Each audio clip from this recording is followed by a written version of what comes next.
pon lap kahi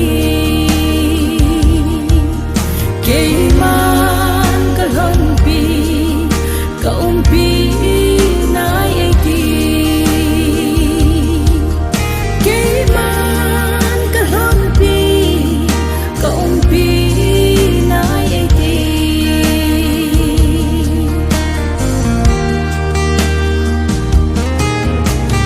so nu hana bang hin ho musi tai tom na muthim in azui achin dei ke ngoi banga ta sa hagao ling vai hi nei na hengin nei ko ve pakai ka hin kho hi nang dei in mang cha tui san tui pi chu thui na tui ki pal na tui a hi ki cha lo ding lung thoi lo ding Jehovah ni si zona pon lap kahi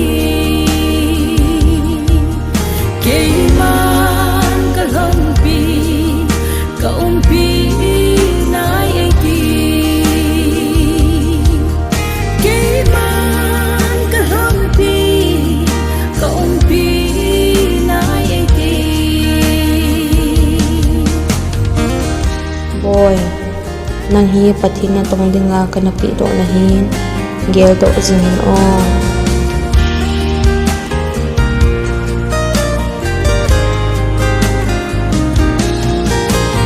sumpi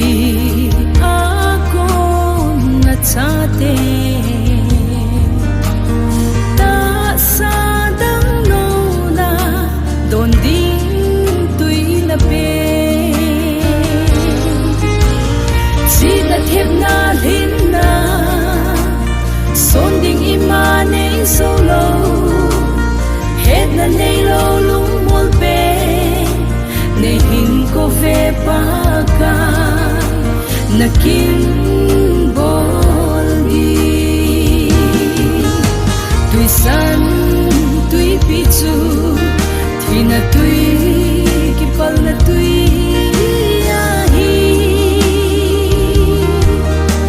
ki cha lo ding lung thoi lo ding Jehovah ni si zona pon lap kahi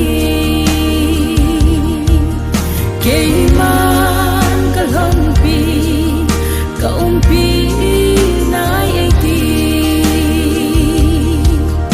ke man kalon pi ka umpi nai eti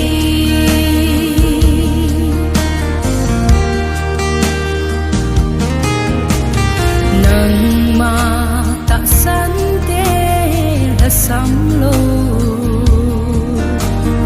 zai on mul sang bang su ling hoi lo nang in na pui hoi kanan gam zon in na ve bit in na ching zing nge na lo pina choi sang di na mang no me tui san tui pi chu thui na tui ki pal na tui a hi ki cha lo ding lung thoi